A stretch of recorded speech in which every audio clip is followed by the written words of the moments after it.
Welcome, everybody, to another episode of Tales from the Core. Your host, as always, Dirty Mike Francis, and our star guest host today, the Canadian crabman himself, Scott Gibson,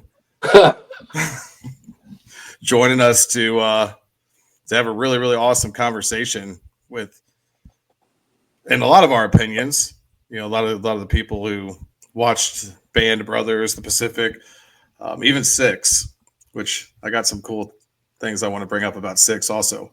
We've got Bruce McKenna with us, who writer, executive co-producer, all of the good things, and really helped bring the story to life.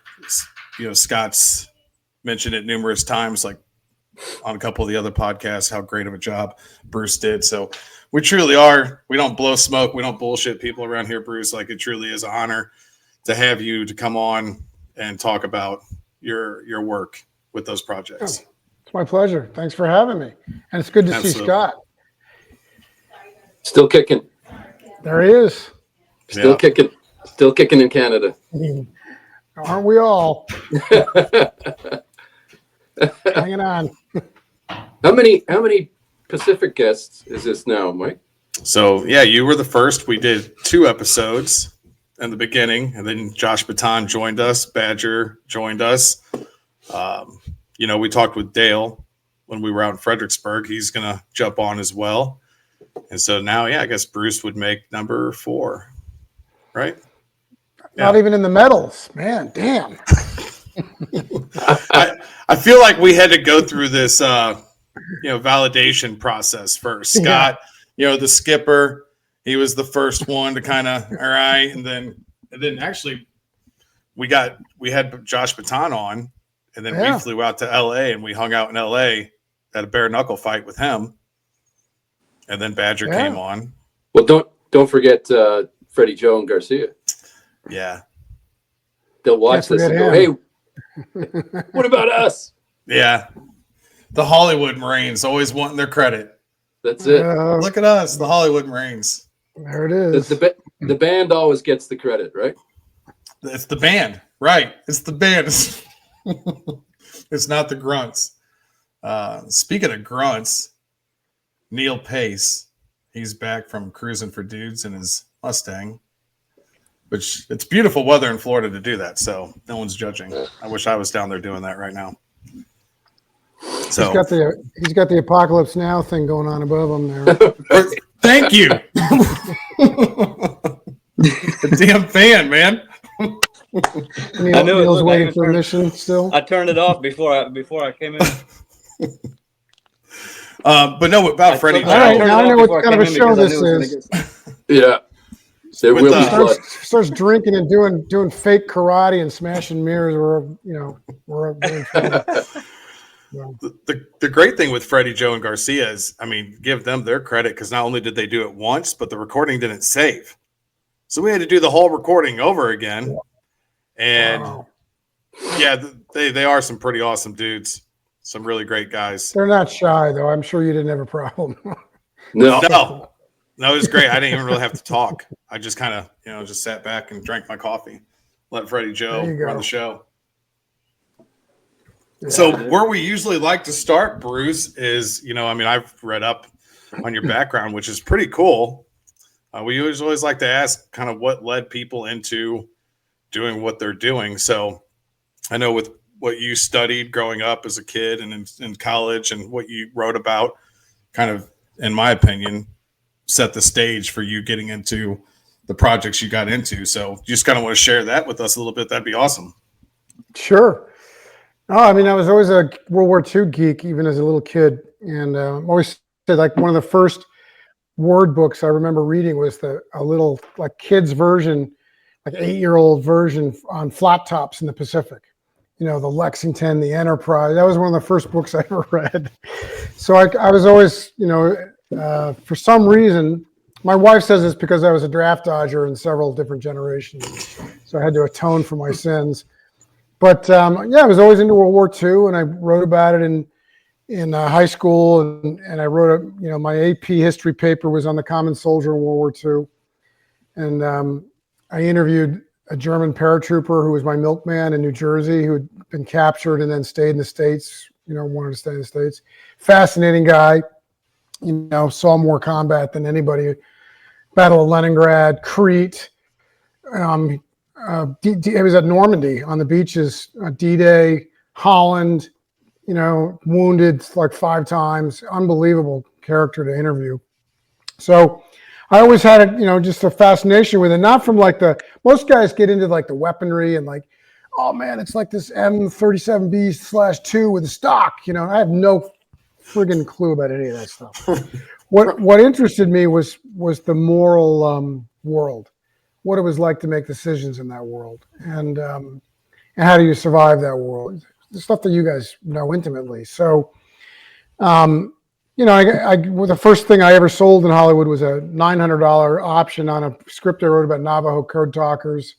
I was fascinated by this way before that movie with Nick Cage. Right. And I was told when I first got to Hollywood, and I think the wheel had been invented. Yeah, the wheel had been invented. But I got out there and I was told, don't do World War II. It's dead. Nobody wants to do World War II. It's over. And, most of my career has been, either in that world or catalyzed by that world. So I wrote that script, which nobody wanted to do because the person who said that was probably at the time was right. But that script got to the people at Playtone, and right when they were trying to staff up the writing of Band, and they hired me, after I begged a lot. And, so I went into that and I wrote on 4 of the 10 episodes of Band. And again, I still like, how many platoon, how many squad, who's in a platoon? How many people in a company? What's a battalion? I don't know any of that stuff. I can look that stuff up. I guess what my strength was and what I did on Band and then on the Pacific is to just talk to veterans and get them to open up about what it's really like, and in a way that they feel comfortable and not judged. And because a lot of them will clan up, they don't want to talk about their fear. They don't want to talk about killing people. They don't want to talk about stuff that makes them uncomfortable. And, so whatever reason, I had a knack for getting them to trust me so that they would just tell me, for the most part. I mean, there's always things they don't want to talk about, but so yeah. And then, after Band came out, we were at the Emmy party where we lost. Band of Brothers writers lost to some bullshit show about Winston Churchill. And I mean, if you know World War II, I mean, nobody remembers that show, But anyway, we were all sulking at the HBO party, and they had a table cordoned off with a little sign that said Mr. and Mrs. Spielberg. And so I went over and, to congratulate, because it won the best miniseries. I congratulated Steven and his wife, and she said, "You guys were robbed." I said, "Yeah, we feel that way too." Yeah. And then I said to Steven, "If you ever do the Pacific, I'm happy to write a script or 2 for you. Just let me know." And he goes, "I'll keep that in mind." And 18 months later, I got the call, and I went into his office with Tom Hanks and Gary Getzman, and they said, "We want to do the Pacific." And Stephen had already begun doing accumulating research through Stephen Ambrose's son, Hugh Ambrose, and they had begun the process of identifying Marines, mostly Marines, in the Pacific to try and figure out who to focus on. So he'd already been thinking about it, and they hired me. So Hugh Ambrose was actually hired before me on the Pacific. And Hugh passed away, unfortunately. He'd be a really good guest to have too. But so I went in and they said, "We want to do the Pacific. We don't know how." We talked about doing fictional. We talked about doing home front. It was my choice, whatever I decided to do. And go away, come back, and pitch us a show. And the only thing that Spielberg said to me, which I deeply appreciated, knowing the nature of the combat there, is he said, "Do not blink. Don't blink. I don't want to blink." Because we blinked a lot in Band. So if anybody's been in combat or knows, there's a lot, put it to you this way, if we'd done Band of Brothers after the Pacific, it would have been a lot darker. So, Right. There's a lot of stuff in Band that we just sort of didn't go into because that's not what the show was about. It was a celebration of the Brotherhood. So, that Pacific was different. Stephen and Tom wanted to go into the moral cost as opposed to celebrate the heroism of the war. And that's what it is. It's actually the most expensive anti-war movie ever made, The Pacific, if you look at it. It really is a very clear-eyed look at what it does to people in a good war, the necessary war, So imagine if it's not necessary. So, right. So that's, and I went away and read a lot and disconnected my hearing and just started researching and developing, sort of narrowing it down before we did any real hardcore focusing research. And obviously, we wanted to go from the beginning to the end. That meant we had to have somebody who was in the 1st Marine Division that connected us to the 5th Marine Division, or the 6th, but mostly the 5th. So we had to start in Guadalcanal, which made sense. We had to end on Okinawa, so we were trying to, and I knew that we could get to Iwo Jima with a bunch of guys so we started interviewing people. I probably interviewed 50, 60 Marines who were still alive. And at that point, I also found Sledge's book. I found Lecky's book and then had one of those moments where all the hairs on your body stand on end, where I called Eugene Sledge's best friend, Sid Phillips, who then told me he served with Robert Lecky on Guadalcanal in New Britain. And that's when I knew I had a show. Yeah. That's, I can connect these guys, and at least, mostly through most of the show.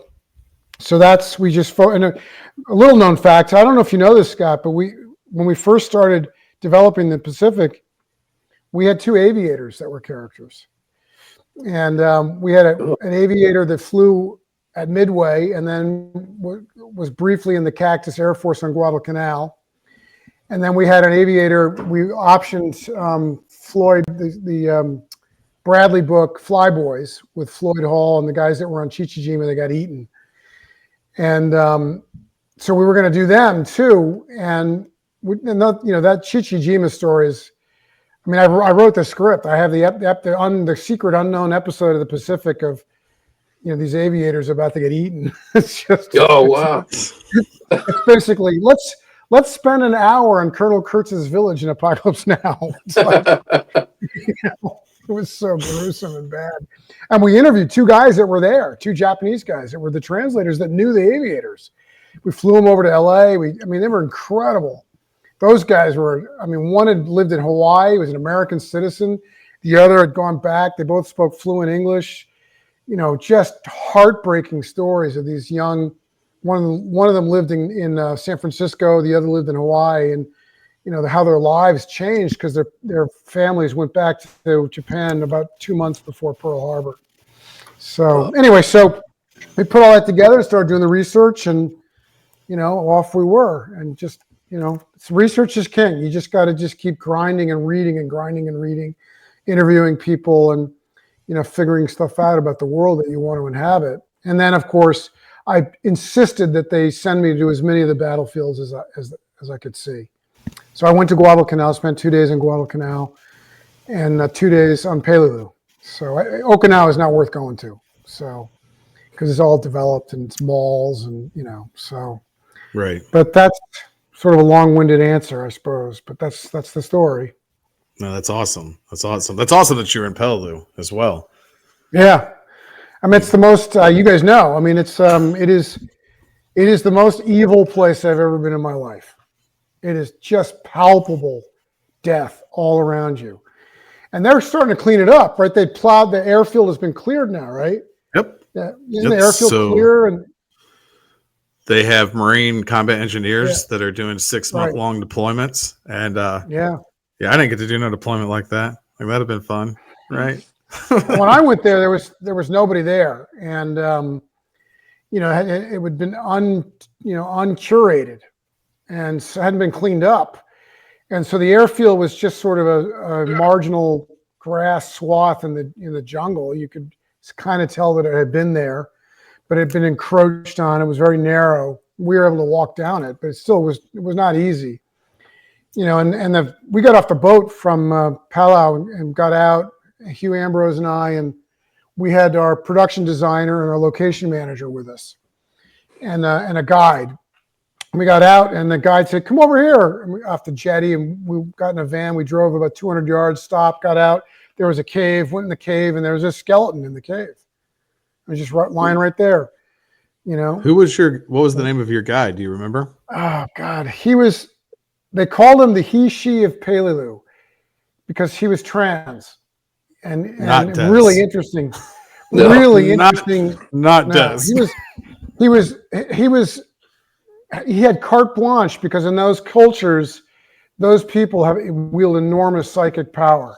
They're not like it is in the United States. And so he could go anywhere he wanted to. He could break all the taboos, step on people's graves, because he was a walking broken taboo, Yeah. So he was an interesting guy, and we, I forget his name, but so we went all over, and I stepped on some live ordnance. That was exciting. When Hugh Ambrose goes, "Bruce, you might want to take your heel off the live grenade that you're stepping on." Oh, okay. But, that's what it was like. It's just shit everywhere. I mean, there's just machine gun barrels in the woods and ordnance, and, it was incredible. And then the second day we were there, we came across this camp of Japanese nationalists. And it was a society of Japan is great and everybody else sucks, whatever it was called. And it was headed by General Tojo's granddaughter. And she was there, and what they were doing is going into the graves and the caves and finding Japanese skeletons and tagging them with GPS. And they wanted to repatriate them. And the Palau Islanders were like, "Fuck you. We're not going to let you touch anything." They wouldn't let them do it. But so they were just tagging them. And so we, and it was great because, Hugh Ambrose had nothing but disdain for Tojo's granddaughter. She was haughty and she was not happy but the cool thing is they had a guy with them who was the last Japanese soldier to leave Peleliu in 1947. Wow. And this guy, they found him and they flew him to meet with the emperor because he was in a cave with 26 guys, and they brought him out and they flew him to the emperor for the emperor to say, "You know what, the war's over, we lost, get those other guys out of there." And that's what he did. So I got to meet that guy, which was wow, incredible. We heard about them. Yeah, we heard about those guys that they would like sneak out at nighttime to like get crabs and food and stuff like that. Yeah. And they would sneak back. We're like, but so you've been there, and us being there, we understand. Like, I'm sure people would be like, "Well, how could someone survive in a couple of years after undetected?" And it's like, because that place is chaotic. Yeah, you drop your phone and you disappear. It's like so. I mean, I honestly was, all joking aside, walking around that island. There was one point where there's a memorial that the Japanese put up, and then next to it is, I think, the army put one. And I just broke down. I just collapsed to my knees and wept. It's so you could feel that there's 10,000 dead bodies on that island. And so all the Americans have been taken off, but not the Japanese. And you feel them. I mean, it is the saddest, most awful place I have ever been in my life. And it really helped to inform what that battle was like, to just feel it, just to feel how horrible it was. And I didn't have the same feeling on Guadalcanal, but it was, Guadalcanal was bad too. I mean, there's ordnance all over that place. I have spent Japanese bullets from Bloody Ridge that we walked along, and we found the foxholes that are in the story, that are at the bull nose of, right, where that found the clearing that I wrote about in episode 2. We found it. I mean, it's there. It's incredible. I mean, the foxholes are still there. And our guide said, about every year they go out in the jungle and they find a dead Japanese guy that's rotting out there, and you find a skeleton, and because there's like 15,000 guys that starved to death on that island. So it's a lot bigger than Peleliu and a lot more rugged up in the mountains. Nobody goes up there, nobody.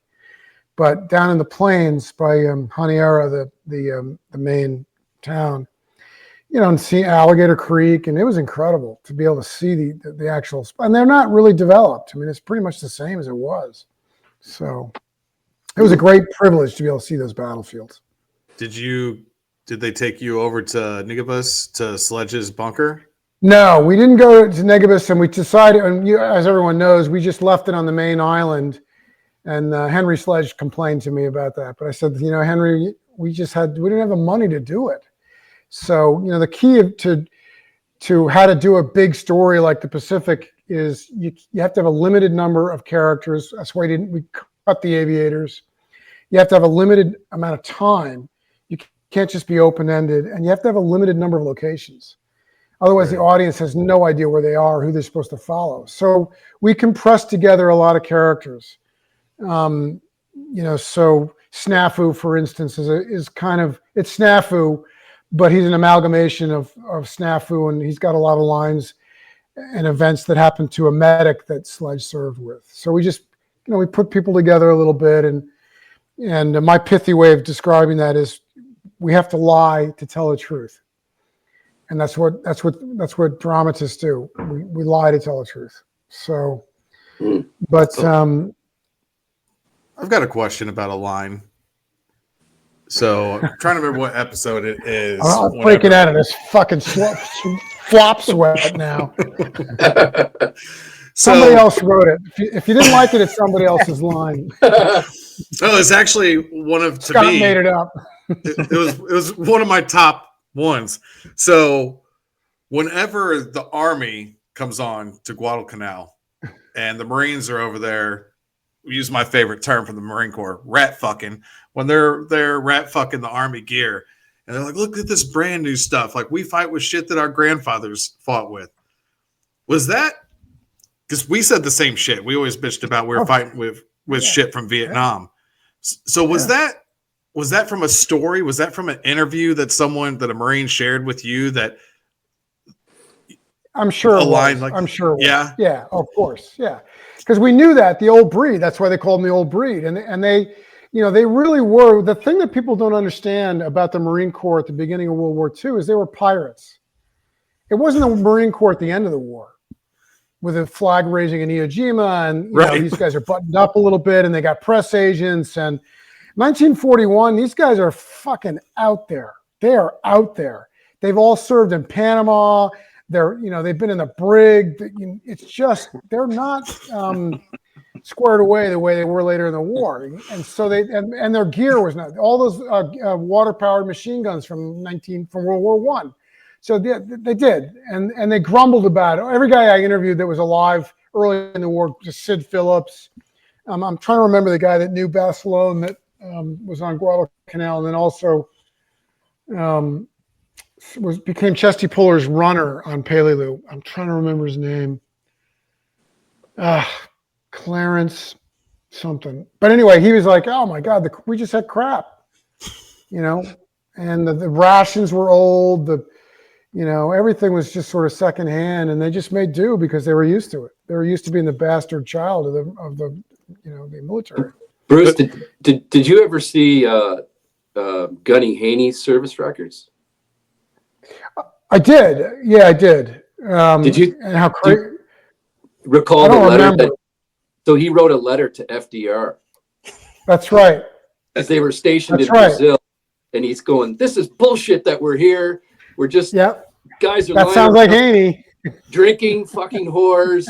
We're wasting good taxpayer money. Get us the fuck out of here. Yeah, it was beautiful. And that's the other thing. Well, his superiors. Someone wrote, Haney needs to learn how to communicate with senior officers. Yeah, which is why he was broken down to beneath private, up and back and forth. Yeah. He was one of my favorite characters. Yeah. His way of communicating with so I was going to say his way of communicating with officers was throwing coral rocks at him. Yeah.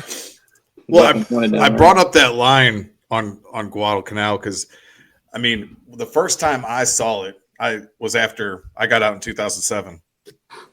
I lost my shit laughing whenever they said that, because I'm like, whoever the fuck the guys are that wrote this, like, they must be Marines or something.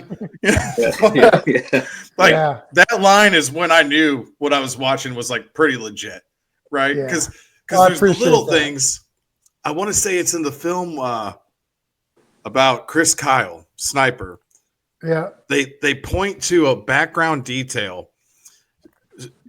Neil, you remember we had the doors, the wooden doors, and then you ran 550 cord, and then you had a bottle full of sand as the counterweight. Yep. And like they had that.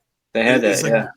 When we see those little things, yeah, you know, we're that's when we know like shit's legit. Like this is this is a real deal. It's just beyond like it's beyond the weapons and tactics. It's like little tiny details. Yeah, I don't even know anything. I mean, Dale can handle the weapons and tactics. I don't give a shit.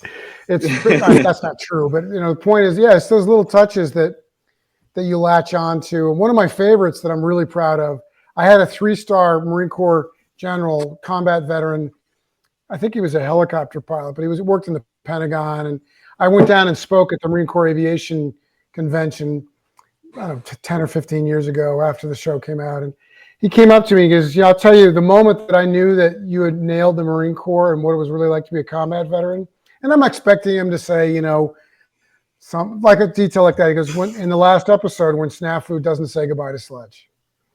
He said, when I saw that, that, and I'm like, I had to fight to keep that scene in the show because civilians are like, he'd wake him up and say goodbye. Mm-hmm. That doesn't make any sense. I'm like, you take that out. You can't. That's exactly what would happen. And so it was nice to be validated by, a combat guy's like, that's exactly the way it would happen. It's too painful, Yeah. And so it's, I look for that. And that's the kind of things I try and focus on when I interview people is not, it's little fun things and how do you slag guys and, what it's just, it's just the grit. So, it's even the scene whenever Sid and Sledge are wrestling and Haldane's walking by,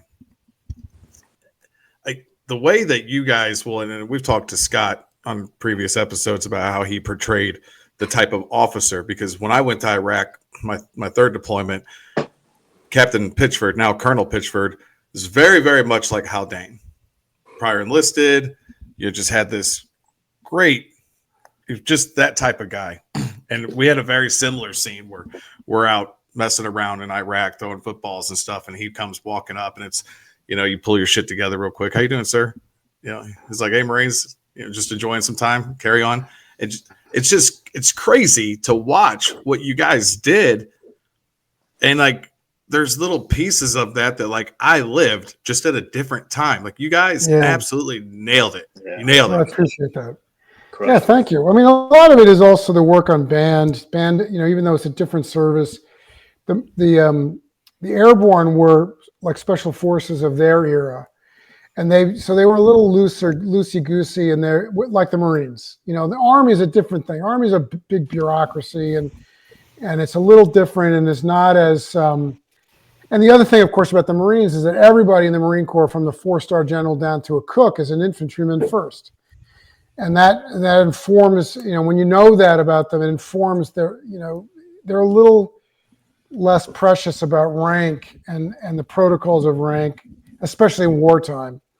Right. And I thought that Haldane, we interviewed a bunch of guys that knew him, of course, and talked about him and revered him and told, I didn't learn a lot of snippets about him other than what was in Sledge's books and some other things, but you get a sense of the guy as, somebody that's not precious about rank, understands that leadership is based on your moral choices and your demeanor. It's not based on the stripes on or the shit on your collar, So I had a lot of fun writing that, and Scott nailed it. I mean, Scott did a great job with ACAC, and so it's fun when it all comes together and you just see it come alive on the screen.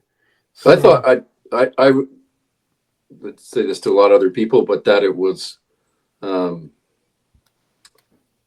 don't know that underwritten is the right word, but this is where I'm going, is that he didn't, you didn't have him saying too much all the time or screaming or yell. Bruce, I can't tell you how many Marines I've met that have said, guys that, Clint Trial, who's, a Marine, he's got no legs, You know, that was just, if I think in Afghanistan. And when we were in Fredericksburg with Dale at the museum there, and he showed up and came up to me afterwards. He said, you know, that was just like, for us, seeing a Marine officer portrayed that way, you know, whereas before we've seen them like they're idiots, or, you know, they're The yellers. yellers. He said he goes, that was just the epitome for us. He goes, you portrayed that so perfectly. It was, you know, and I've heard that so many times. It's nice, And yeah. it's beautiful and such a testament, obviously, to the real guy, but to how he, you know, structured and built that. Because I felt that, you know, I was able to convey that without saying so much, which it would be. Well, that's what he was described to us that way. You know, he was a man of few words, and the words he said mattered. You know, and that's a great note for a screenwriter, because, you know, believe me, we're not paid by the word. And most of us, when we were trying to do our job well, we try and write as little as possible. So it's kind of an irony. It always, it kills me that little scene was cut in Ep 2 with Haldane and Basilone meeting up. Yeah, I know. Oh, there's a lot that got cut that. Yeah. But I mean, it's that's the lies to tell truth, and having those guys, because I remember you being, you know, tearing up, coming up to me and saying, you know, you spent all this time writing it and everything, and then here are the guys portraying two of these heroes, and then you said, you know, it just hit me that both of you guys die, and it was really an emotional, you know, moment, I think, for all of us. Yeah. I was going to say something funny, but then Scott, leaves us on a somber note like that. I know. There it is. Thanks, Scott. Yeah. I got more. But just like to be I was recognized in Palau or you know, on Palelu, and everyone that, you know, I'd love to hear the Pacific in the Palauan language, but I mean, I'm sure they all watched it in English, but what a testament to that, to the story, and how the legacy of the show itself, which has just grown and grown. Yeah. Well, look, you know, the one thing I would say about the Pacific is it's far more accurate about what it's like to be in combat than band in a lot of ways. And the chaos, the fear, the brutality, and that, you know, you mentioned Six. One of the nicer compliments I've received is an operator from SEAL Team 6 saying the best combat sequence he's ever seen on film is crossing the airfield at Peleliu. You know, the whole Peleliu arc of going inland and taking an objective, and so that, you know, that means a lot to me, and it's also a testament to the directors and, you know, and everybody put their hard work into the show. So I'm glad you covered. I'm so glad that Peleliu is being covered, because, well, obviously we've all been there and experienced that environment. But like, I told Mike this, and when we went to the museum in Fredericksburg and we got to Peleliu, that section, and I was like, man, Peleliu was so big, and it encompasses everything Marine Corps, that the Pacific had to use 3 whole episodes for it. That's right. And the 1st Marine Division was only there for 30 days. I mean, I say only because in the grand scheme of the war, a month really wasn't too long, but a month being embroiled in the most vicious, savage fighting, plus landscape, climate, if there was a hell on earth, it had to be Peleliu in 1944, you know? Yeah. And I'm so glad that it was covered. It's because it's such a monumental battle in Marine Corps history. I think it covers everything, the worst aspects of infantry fighting. You first have to land on a beach that's heavily defended. Then you have to cross an airfield that's wide open, and then you have to fight for another month in ridges that's essentially a coral urban landscape. You know, you don't know where it's going to be coming from, and they had to do that, bang themselves into those ridges for 27, 28 days, and it just embodies the Marine Corps infantry, I think, just in the most brutal way. And I'm so glad it was covered. Well, yeah, thanks. And you know, it all came together because the casualty rate is the same as Iwo Jima. So, you know, and also all the characters there. Chesty Puller is there, and Robert Leckie's there, and Sledge is there, and so it made it, you know, really, we had to do it. Yeah, And Yeah. and it had such a distinct rhythm to it of landing, second act, crossing the airfield, and then Akak's death up in the ridges. You know, it was really. I mean, the show, in a lot of ways, Pacific has some weaknesses in the first 4 episodes. Some of them are choices. Some people don't like the episode in Melbourne. I love that episode, and I think it's really important. But some, you know, a lot of like war geeks are like, "Wow, what the fuck are we doing on Melbourne?" You know, and there's some weaknesses and some problems that we had in the production in the first 2 episodes, getting a rhythm going, but the show really takes off. You know, in episode 5, Pavuvu to the landing, and it just, the last 6 episodes of the Pacific are unbelievable. They really are. And it starts with Peleliu. You know, half of that is Peleliu. Yeah. So, you know what's interesting is that, you know, like Lucky's romance. Me personally, I felt like that was so unbelievably important, as it humanized these killing machines. Exactly. Right? That's why we did it. Yeah, everybody thinks that we're like these baby killers and blah blah blah, blah all this stuff, but you know, like, we actually do have feelings and shit too. Like, we can have love for people, and sometimes that love is even deeper and stronger because we've faced death. Yeah, of course. You know, it's not sometimes. We know it's all the time.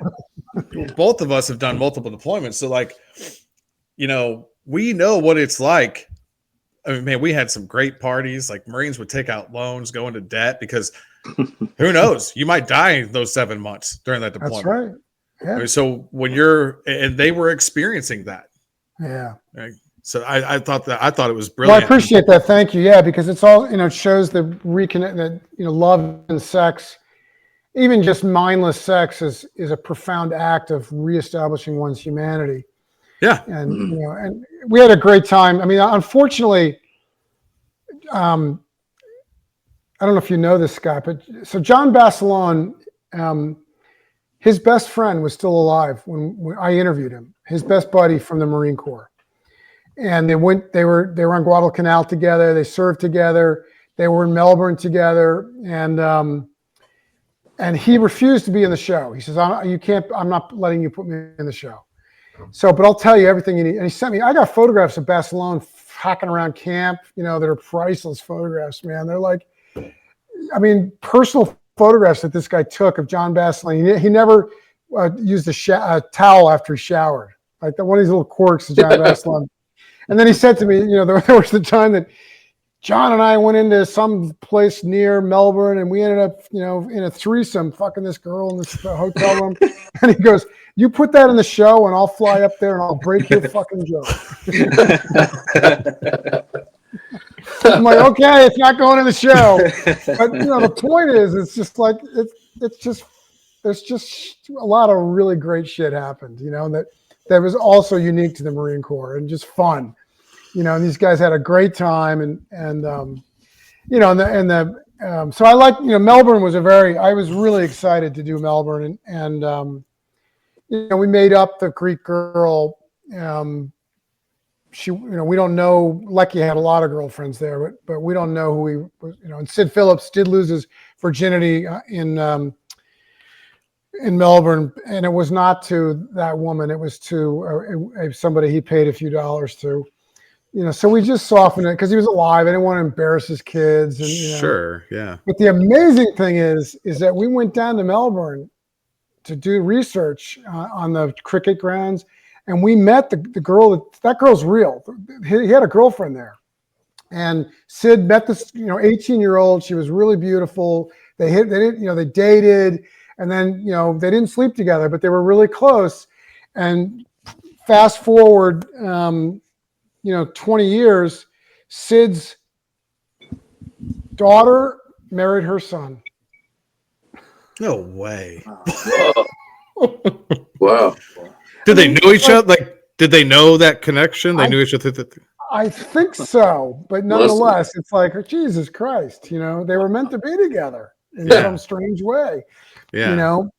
But so it was a lot of fun to do that episode, and you know, and I'm proud of it. I really, for exactly the reasons that you say. It humanizes everybody. It tells everybody what the stakes of the war are.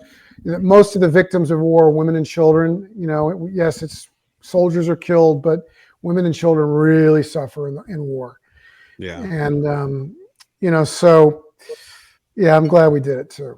So I'll throw episode 3 in there. Episode 3. And it's funny because to a point that you made earlier, and then you kind of, you know, the war geeks or whatever, and you were talking about earlier when people were asking you about weaponry and different things, you said more for you, it was the morale, the moral part of it. And I mean, that's what people are like, oh, you're a combat Marine, but like, you know, I'm like, dude, listen, if it wasn't a weapon I used, because like that shit's still ingrained in my head. I can tell you like everything you need to know about it. Like I don't know about guns and planes and shit like that. Like, you know, for me, it's more of the, like as you said, it's more of the thought processes and the decisions that have to be made and the moral conflicts and the psyche of it. Like, to me, that's more exciting than it's about. Yeah. Yeah. I agree. Weapons are tools. It still comes down to the human being. Even if you're flying a drone, it still comes down to the human beings making the decisions. So that's correct. You guys nailed it. Yeah. We, you know, like the actors, you know, we had a good time in Melbourne. Yeah. But that bonding, you know, the core group, there were a few guys that just didn't come out or anything like that. But that, you know, the way we bonded and all hung out together was just awesome. And, you know, some of them, as you guys know, are still to this day my very good friends. And that was a big part of it for us as well. Yeah, that's nice. I love the boot. Have you talked about boot camp to these guys? Well, he doesn't have a lot to share, right? I get razzed from anybody because mine was shorter, but I said it was just more intense, and I didn't need, you know, 10 days. I only needed half the time because I'm twice as smart. Well, you know, the funny thing on Band of Brothers, they would go out and train, and then they would go back to their hotels, and then they spent one night in a foxhole, you know, out there on the Pacific. They spent, was it 9 days in the jungle? I mean, it was, you know. And my favorite story is, what's his name? Oh, he's Australian. He's on the machine gun, and Dale was sending wave after wave of these Japanese infiltrators that were the Japanese extras at like 2 a.m. And they're in this firefight, and he's firing the machine gun, and he just fell asleep. This isn't real. But we didn't like. I mean, mine was just like even just the 4 days. But you're in the jungle in Australia. Yeah, I was in my uniform, except for PT. Wore the same thing for 4 days. Yeah. I could count the number of times on one hand I went to the bathroom, and that's taking a few fingers away. I was Lieutenant Dick Licker for 3 days, and it was intense, right? It was nothing to do with the movie. There was no beds, no cot, no nothing. If you raised your eyes or complained about anything, it was 10 times as hard. But it was an amazing experience, right? It just truly fed into everything that we do. It's an experience that actors rarely go through, and that's the genius of Dale and his cadre of breaking everybody down a little bit to make sure, you know. And that's the thing. There was no trailers on the Pacific. No actor went back to their trailer and cooled off between takes. Yeah. You know, there was a pen, and the extras and the leads were together. It was really and done intentionally, you know, to make sure that everybody was an infantryman first. You know, I'd go to the bathroom or to the. Maybe once I went to that wagon to get a Spielberger, you know, the cafe. But it might have been one time. But I'd be walking. I'd be like a mile away from set, and background guys are saluting me and Skipper and everything like that. you know, and you totally, it's like you're just going to get a Spielberger, and some guy's like Captain Dang, you know. Yeah, there It was you a go. bit, but it all fit it fit into it, obviously, and that, yeah, without Dale, Freddie, the cadre, Those wouldn't have guys, been, yeah. but it made it so much easier for us because the project, it was so daunting for us, right? Because it's like you couldn't help but think about band and how that all compared and how to measure up to that and to get it right and everything like that. So Yeah. the combination of that training, you know, with your writing, with everyone who wrote on it, and the directing that allowed us to just be us, you know, knowing that it's like, hey, you guys got the goods. We're here to help you. It's all set up.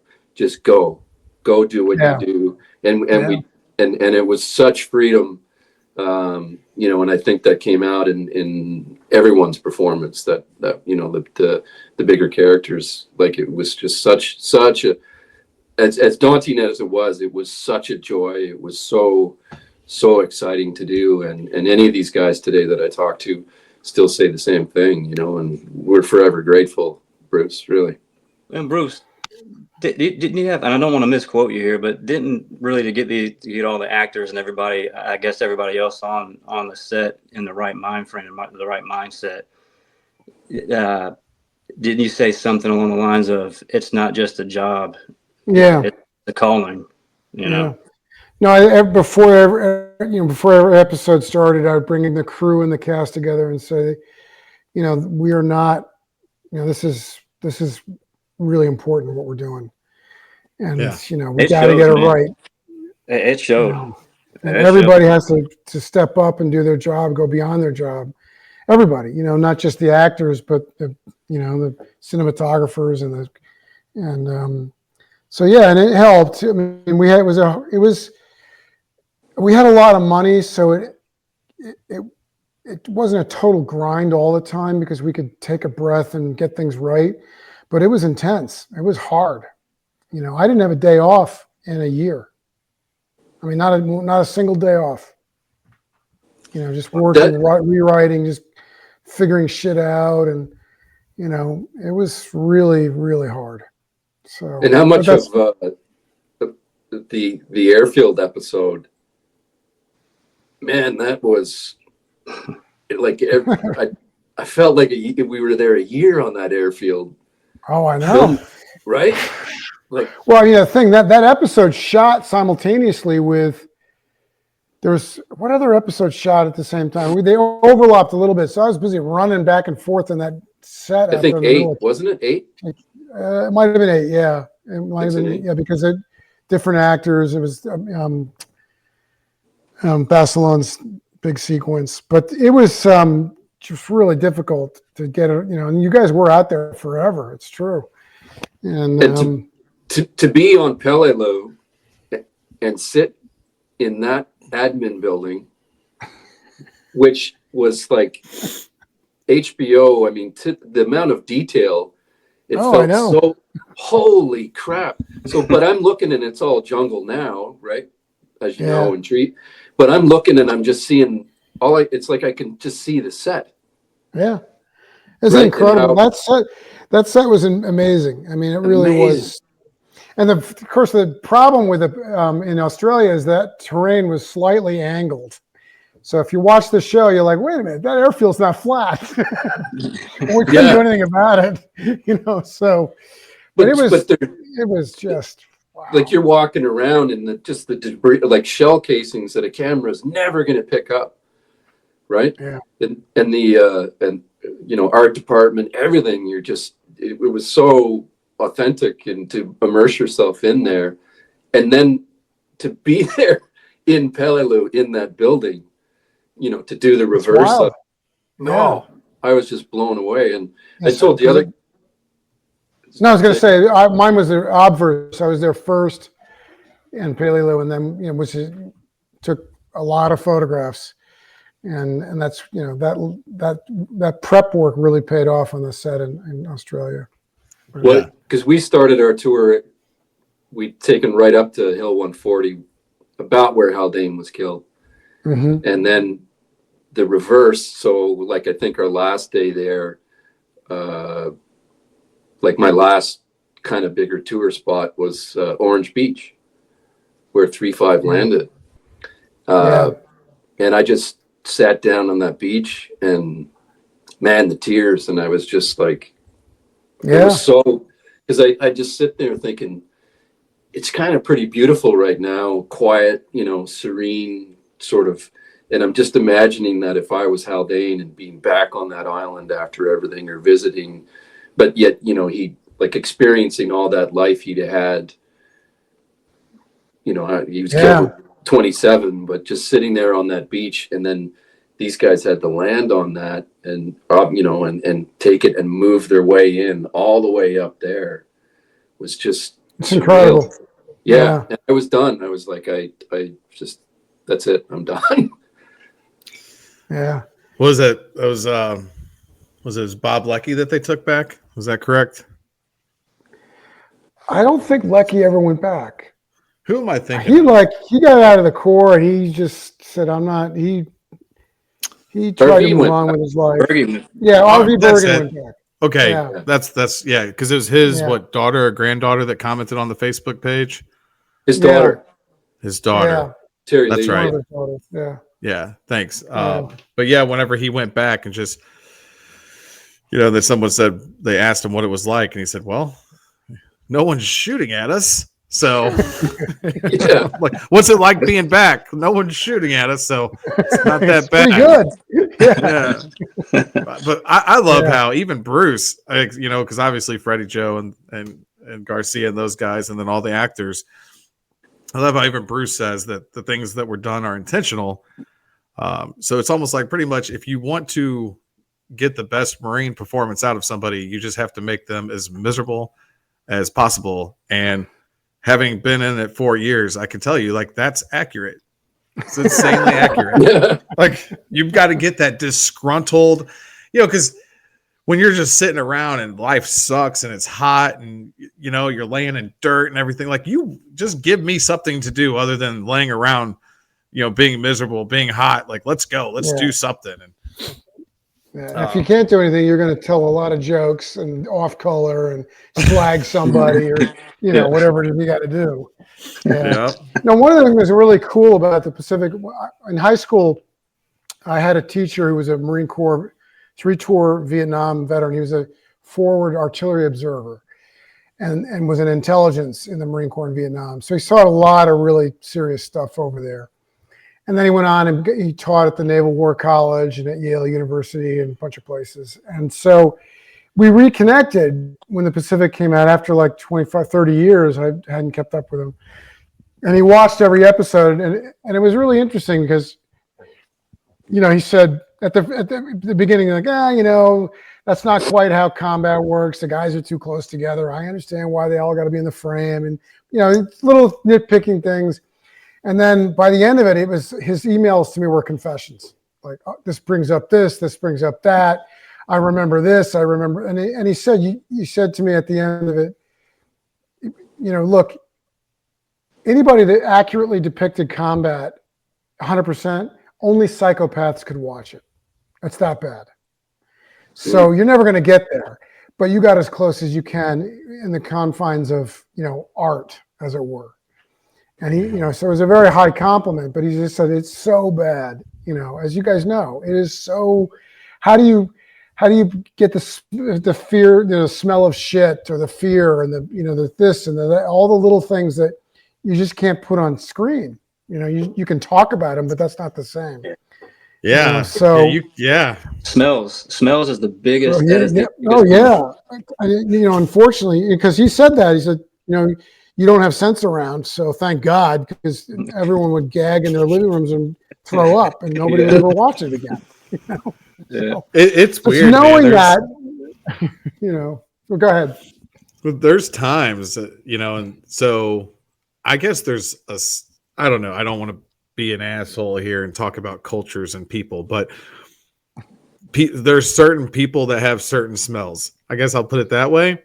And sometimes I am around somebody that has that certain smell, and like, boom, it's just like, it takes you back. You're in Afghanistan. Like, you know, you smell that smell and you're like, holy shit, I know that smell, you know, like that smell, That's from whenever I went to go get the bread, the Haji bread at the bazaar. Yeah. It's wild. Yeah. No, Yeah. I hear you. So, but trying to impart that into the scripts and as much as you can in other ways, so, but I'm glad you guys think we did a half decent job. That means a lot to me. So It is incredible. Did you do anything for Masters? I didn't write on Masters. You didn't do anything? Yeah. No, and I'm glad. So I didn't want to be there. I'm back in World War II again. I'm like the Bela Lugosi of World War II, I just a typecast. I can't get out, but walking around with my Dracula cape. But it's, so I'm back in World War II for MGM doing a show that I can't talk about, but it's an actual show. It's a series, not a limited series. But okay. Nice. So 6, before we wrap up, were you on set during any of the filming? Yeah, 6 was created by Bill Broyles, who wrote Castaway and Apollo 13, and his son David Broyles. David was a parajumper from the Air Force, Special Forces medic. He served in PJs. He was a PJ, and Bill was a Marine in Vietnam, and Marine second lieutenant, tells incredible stories about Vietnam. So Bill's a combat veteran himself, and we met because we all lived in Santa Fe, New Mexico at the time, and so they created 6, and they wanted me to run the show, to help them run the show, because coming out of the Pacific, and I had to turn them down at first, but eventually I went down there to help produce and write. I think I wrote more than anybody else than David on the show, but eventually at the end of the first season and then the second season, I ran the show. So I was on set 37 hours a day. So the first season, it's like I don't know if I ever saw the second, but the first was filmed in North Carolina, correct? Yeah, it was filmed in Wilmington with Did you get to make it to the restaurant that they ate at in Carolina Beach? I didn't.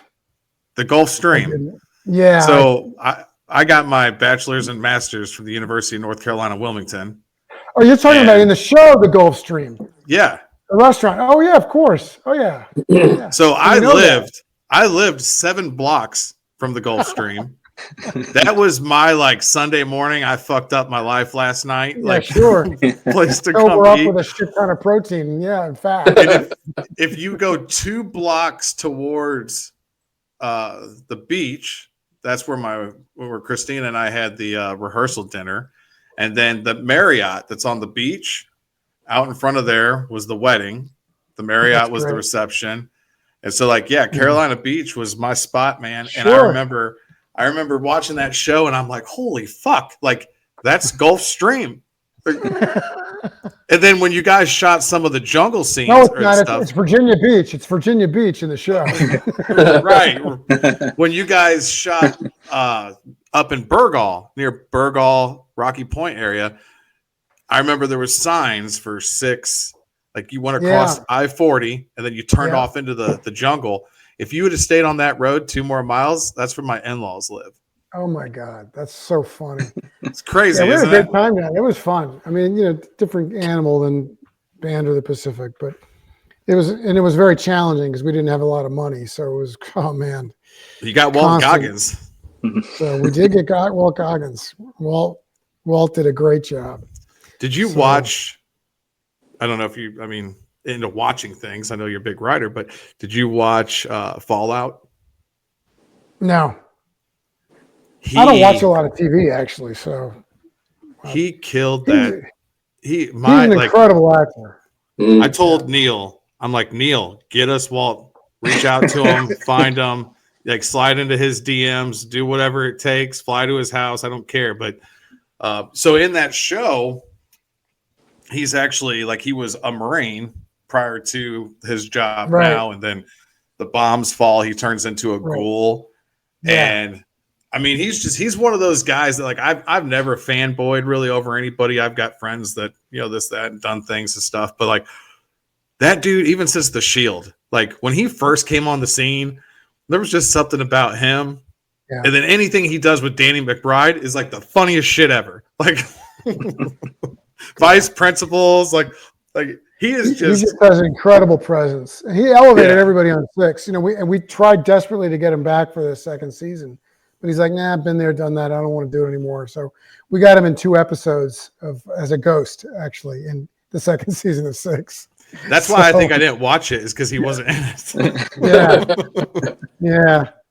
I'm like, Rip's not in this? That's why they canceled the show, Mike, because you stopped watching. Thanks a lot, Mike. Honey, we got to sell the house because Mike didn't watch the second season. Yeah, but no, and it was also very well done. I don't know, Neil Scott, if you guys have seen it, but it was one of those shows, and you know, I didn't really know. You know, I wasn't looking at, who's the writer on this? Like, you know, I'm a little bit more into that stuff now with what we're doing, but it kind of makes sense, you know, that you've been involved in these things that are just come across as crazy authentic, you know? Yeah, appreciate That's it. cool. We had 3 guys from SEAL Team 6 that were technical advisors, and you know, we got like 30% accurate on that. It's very different. But you know, the problem with SEAL Team 6 is essentially they're assassins. Yeah. You know, and we would always, one of our technical advisors, like, every episode that, like, we don't fuck up like that. This shit doesn't happen. We go in, we kill people. It's like, yeah. So I said, what do you want the episode to be, 5 minutes long? You know, it's like our show is the 5% fuck up rate, you know? And it took a while to explain this to him, that, you know, after 25 years of training, that, you know, we were showing this when the shit hits the fan, like, and that's not what usually happens with them. They're usually in and out, you know, but it was a lot of fun to work to sort of understand that world and understand the tip of the shield at that high level. It's pretty crazy. And, you know, and they would laugh. We had one guy on the set. Let's just laugh. He's like, would this happen? No. You know, well, what do we do? I don't care. You're a TV writer. Do whatever you want. You know, it's like, come on, man, help me out here. It's a little different from, you know, the Pacific, where there was some time and space to, like, get a little bit more accurate. You know, these guys were. But the thing that, you know, the interesting thing about them that, you know, I think we accurately portrayed is the cost of those guys is really ferocious. They're so fucked up by what they do. Yeah. And the divorce rate is 90%. Yeah. 90% divorce rate. And they don't have a very good support system for their, you know, emotional state when they get back. Because it's a culture that doesn't accept, you know, weakness. So. Well, and that's something, and you know, on numerous podcasts that we have been very, very big on, even with like John Gleason. You know, we spoke with World War II vet John Gleason last week, and you know, just talking about doing what we've been doing. You know, this has kind of been more of a fun one, but every opportunity we get to talk about mental health and dealing with shit, you know, here we are on this episode with writer Bruce McKenna. You know, always comes down to it. Yeah. We get to talk about it again, and you know, we always tell the guys, you know, there's nothing wrong. And I've learned that me talking more about things, you know, that helps other people to, like, it's the silence. This the silent battles. Like, you got to call for, you know, call for backup. Well, it's a shame-based culture if you're weak. Yeah. Right. And so you can't show weakness, but it's not weakness. It's actually healing. And it's strength.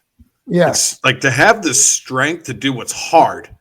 Yeah. Right? That's what it comes down to, is like to do the things that we've done. It took strength to do the impossible, to do the hard things. Yeah. So if talking about it is so hard and talking about it is so impossible, use that same fucking strength. Look, courage, physical courage is easy. Moral courage is hard, especially about your own behavior. Yeah. You know, and how you're dealing with things. And so, I mean, that's one of the reasons we did the Pacific. I mean, it's right there in the title, you know, the irony of it all. And you know, trying to show clearly what happens to people over time in combat, and you know, how they heal themselves, or if they can heal themselves, you know. And that's why John Basilon's so tragic, is he could not get out of combat, you know. So his death is actually a metaphor for not being able to get over it. You know, he literally could not get over it so much that he went back and died. Right. Didn't have to do that. And no, he didn't have to do that. You know, he did not have to do that. And he didn't have to be in the first wave. He didn't have to, but you know, there's an element of him that couldn't deal with being normal, you know. and and Sledge's sort of rehabilitation. One of the great, I was glad I got Sledge's brother in the story, because his brother was a tank commander in Europe who was destroyed by the war. And I remember talking to the Sledge family and how Eugene got out of the Pacific, which was much more brutal, with a better grasp of his mental health issues than his brother did. Had been a tank commander, which is not a pleasant place to be in Europe. But Right. So I'm proud of that. And people ask me always about the difference between band and the Pacific, and the difference is in this following statement. To this day, military units will play Band of Brothers before they go into combat to get them amped up to go. And they use the Pacific in hospitals for men to deal with their PTSD when they come back. Yeah. That's the two shows in a nutshell. Yeah. And I'm proud of band, but I'm really proud of the Pacific, because I think it's a more important journey for them to take to try and heal afterwards. Because they can't be in control of why they go to war. You're in the Marine Corps, you join, you don't know what you're going to do over there. You're part of it. You guys know this better than anybody, but you can control what you do and go through when you come back if you have a support system. People that love you. Man. Yeah. So I tried to really. That's why I did the Pacific.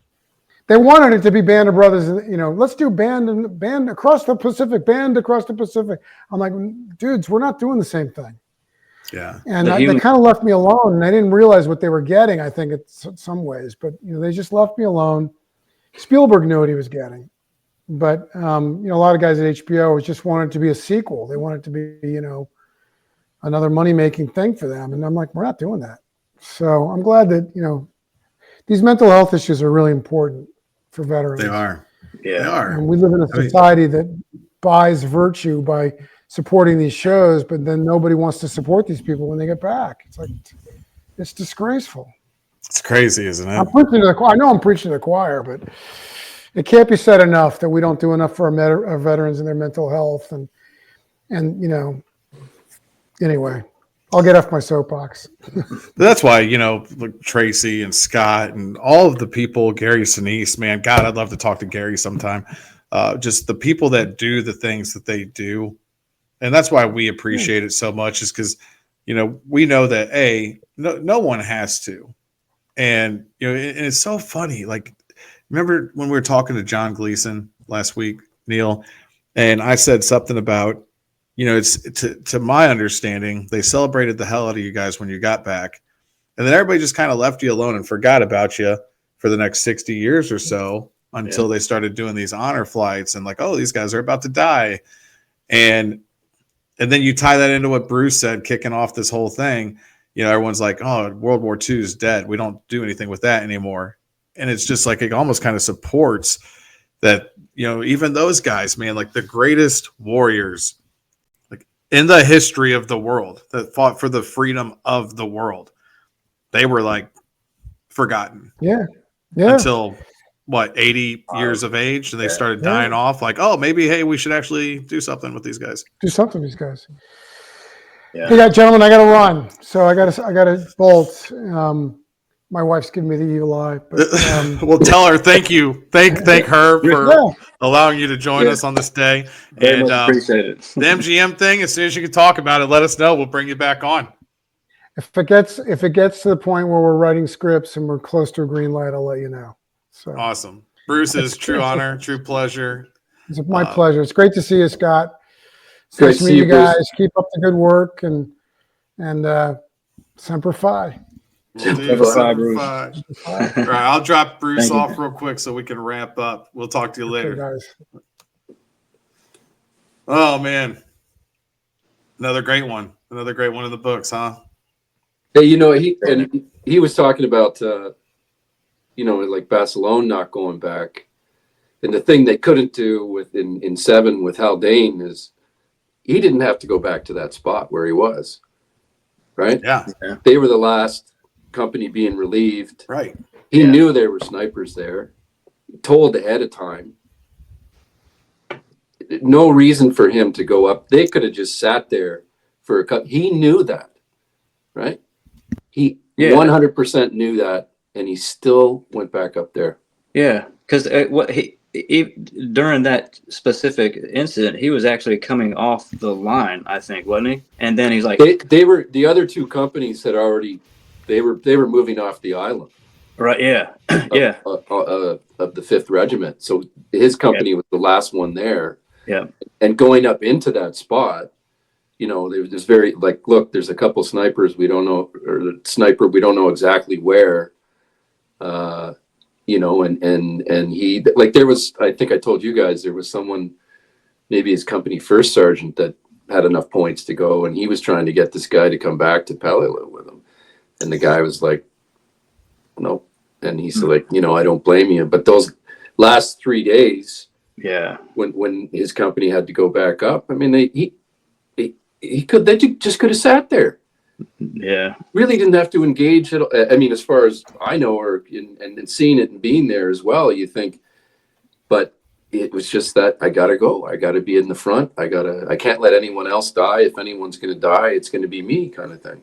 Right? That's exactly what I was gonna say, is that there's almost this part of me that, you know, you made it through, but you lost all these people. We're not going to lose another one. And if we're going to lose another one, it's going to be me. Like, I would rather, and then I think there's also, man, especially for what those guys went through, you know, I don't know. I don't even know if I could ask Don this, or if I ever asked Don. Like, I don't think we could do it when we're recording, but, you know, is there almost a part of you that would rather have died there than to live? Like, you know, like, I get it. I think I can think that way. I mean, I'm sure a lot of us, any of us that lost guys over there, you know, it's not unreasonable or irrational. Probably almost get 100% agreement. And people be like, yeah, you know, there's part of me that would have rather died than come back. You know, it's just as fucked up as that is. That's just, we're fucked up. I think because the question is always in your mind, and it's the hardest question in the world, and it's only one word long, and it's why. You know, like, yeah, why did that have to happen? Why did that happen? You know, like, and that, like, I'm so glad you guys, you know, again, Sir Neil, slide into my DMs there, and getting Bruce on, you know, because I think I'd mentioned to you before about how passionate he is about the Pacific, the series, how proud he is about the message of, hey, you know, and I don't know that he'd mentioned it before in that way, that, you know, before deployment, guys are watching band, come back and watch the Pacific, and it just makes so much sense, right? Yeah, and very interesting. Yeah, he went through, believe me, a lot of shit with, you know, those in charge, kind of thing, with the writing, how things were going, even battles with Dale about stuff. Like he was. I just remember him being there, and anything that he was like, no, it's got to be this way. It's got to be this way. And how long it took for him, you know, he's at the Emmys with Spielberg, and okay, they don't get it for Ben, and then that writing started then, and that had been like, what, 2001, 2002. He lived with that for a long time, and he's such an advocate for it, and I think overall he feels that Pacific, what it means, and as a piece of art, is better than band. And I am biased, but I have to agree, because you really get that after you see the Pacific, right? The band, you're like, yeah, you know, in the Pacific, you're like, fuck. I mean, because like the Pacific, man, it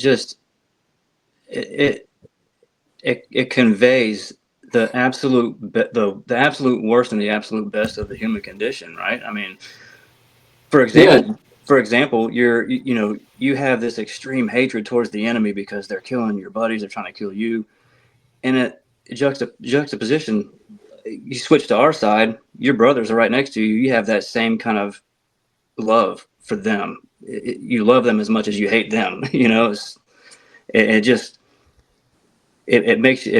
really makes you like think deeper into it. You know, and it really is a phenomenal series in that way. I'm so glad. I mean, respect to you know, so many of the people that worked on it. I'm so glad he was the guy, you know, as like showrunner and in charge, and what it meant to him. And like I'd mentioned before, right? How would you go from the Pacific first and then writing Band? And then Band's going to be this, like, you know, the flag and, you know, and all that. Like, how do you, because he would have went, you can't, the band can't be like this if you have the Pacific, right? And they had to pull back on a lot of stuff in the Pacific. But, and how passionate he is about episode 3. Yeah.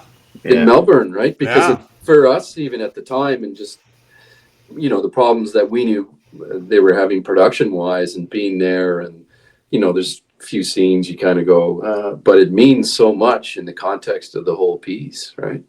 Well, just showing up to formation hammered, like, listen, man. All right, I don't think I've ever said this on the podcast. Oh, go for it. Dirty Mike. Here we go. I'm sure I haven't told Scott the story, but there was a Easter, you know, we're celebrating the resurrection of our Lord and Savior. There was an Easter 96, and we were running a little late coming back from Myrtle Beach. And like the whole battalion is in formation, you know, so they do it like company deep, right? And we're Lima, so I got Kilo, I got to run behind.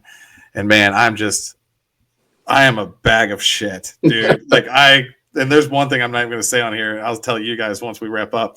I've got some stains on my white shorts. I'm running behind Kilo Company. I lose a sandal and I show up, and we've got this brand new gunnery sergeant, Gunny Link. And so once they made sure we were all there and then released us, and I was hammered too, man. I was just wasted. And so we come back, and he's like, that fucking, who's Francis? Francis ever show back up? And I'm like, right here, Gunny, like trying to, you know, remember Scott when we were trying to figure out the ranks? I was like teaching him on the camis how hard it is to see. Yeah. I didn't know who the fuck this guy was. Like, who's this random guy looking for me? And he's like, company office now. I'm like, I got to go get my sandal. So I go get my sandal. I come back. We walk to the company office, and I don't know if he was going to do something to me or not, but he looked at me. He's like, I can't even talk to you seriously right now the way you look. He's like, get the fuck out of here. So we actually went back to Myrtle Beach that night and continued partying, and showed up the next morning still drunk for formation. But, you know, that Melbourne, you know, just everybody's showing up hammered, and it's those little things. It's the things beyond combat that you guys all made happen. That really, you know, Garcia too, man. Like, that you made me fucking feel bad about Freddie Joe and Garcia now. Like, but with you know, Garcia talking about how, and then even with Bruce talking about how we were just nothing but like a bunch of fucking pirates, you know, like until World War II changed everything. And Neil, like, you even talked about, like, we had Bella Wood, but like World War II, and then Garcia talking about the Pacific was the series that like solidified us, you know, because all the other ones like Full Metal Jacket, that's cool, you know, like there's so many other movies, but like the Pacific was the one that like stamped, these are the greatest motherfuckers on earth, the United States Marines. Boom, no question asked. Yeah, but you had the right guys in charge, you know, like Dale on one side and Bruce on the other, and you know, Spielberg and Hanks, but they kind of, with Spielberg, we just, you know, I know what you guys are doing, and Bruce being able to fight for it, and all the great directors we had, and like I say, we had the training, we had all that behind us, and then you get to set, and it's like, do your thing. Do your thing. It's so funny, man. It's so funny to hear that. It almost sounds like Steven fucking Spielberg and Tom fucking Hanks are like, all right, you guys, you're hired. Go do your thing. Go make something cool with our name on it. Make us look good. It was wild. Right? It's but you get the right people for something like that, and all the stars align, and that's what happens. And it's so rare. Right? Like, if Bruce didn't feel the way that he feels about it, you never would have got him on here. Sure. right? True. Yeah. But Yeah. to this day, so many of these people that, any of the stupid actors you've had on, and Freddie and Garcia, we're just all, so proud and passionate and humble about the whole thing. And it's very rare in the industry to have something like that, no matter what money you throw at it or whose name is in front of it. It's a very rare thing. Yeah. Well, I'm going to wrap this one up, fellas. Thank you both for, just being a part of this and helping with Bruce and Scott. Everything that you do. I texted you, my little emotional thing the other day after John Gleason. This one's going to come out on the 3rd of December. And so Saturday is Pearl Harbor Day, and just, we don't really have to tell anybody, but, just think about guys like John Gleason. Listen to that episode if you haven't. I'll make sure it pops up like right here somewhere on the screen after we end this thing, and then you can go over on Scott's side and subscribe. That'd be cool too. But just hearing the story from a guy like John Gleason, like I never heard of a place called Pearl Harbor, but December 7th it was attacked, and December 8th we went down and enlisted. And even what we're talking about right now, like that was a day of infamy, right? Like that's a day that changed the trajectory of so many people's lives, including Scott's. Portraying Haldane, like would we have ever been in the Pacific if it wasn't for that? And would there still be a Marine Corps if there wasn't for World War II? Would Neil and I, and would we know all? Like who knows, man? Who the fuck knows? December 7th was a huge day that changed the course of the world. And would we have fought the Nazis? Like who knows? So just take some time to think about those guys and, everything that's come since that day. To be able to because I'm going to Hawaii for the commemorations, to be there with, spend a, better part of a week with John Gleason, with Don Graves, with Al Chatwin, with our other veterans that are there to the ceremony on December 7th, the Marine base, the naval, just everything. It's really, really incredible. I'm so fortunate to be there with those guys. Yeah. You guys enjoy. I'll be freezing to death in Colorado. And I guess since there's no roadways, Neil's not driving, right? Neil can't drive to Hawaii. I'm expecting him to show up though. Like he'll be like, I'll order room service and Neil will show up like pushing a cart. Hey man, you got any room in the van? Like, can I come with you? It's like, God, come on. In the stowaway somewhere. Yeah. Right. Just pop up. Just surprise. Yeah. Well, thanks again, guys. Love you guys, man. Thank you. Love you, brother. What an incredible journey, and we'll keep this thing going. And we look forward to seeing all your pictures from you and Nelson Mandela, Tracy Hunter. I'll be seeing her soon, man. I was going to try to sneak. I was telling Bruce we were trying to get her flight up here before this thing started, so I could be like, "Oh, it's Dirty Mike and the boys," and then bloop, like here comes Tracy, and takes her head into. But she should be landing in next couple hours, so I'll get to see her, and we'll get to go honor, Charlie, you with Jima Vet on really Saturday. Special. Awesome. So guys, we just keep doing what we're doing, man. Absolutely. No, thank you. All right, everybody. Again, thanks for supporting us, Tales of the Core. Like, subscribe, share, do the things. And until next time, Semper Fi.